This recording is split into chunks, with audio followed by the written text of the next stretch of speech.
This is a video review of this immersion blender. I want to first quickly show you the pieces. This is the hand piece. It comes with a beaker. This is a food processor. This is you put this down in the skillet and it purees kind of in the skillet. This piece has two functions. It has the whisk.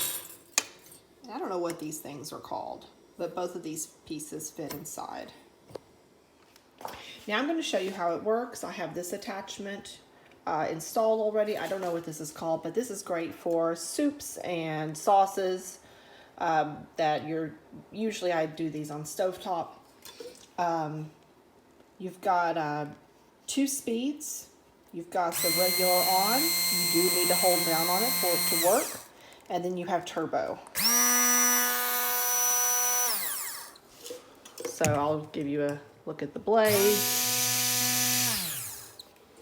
So you have the option to do that with all these other pieces as well. This piece will fit in all these other pieces.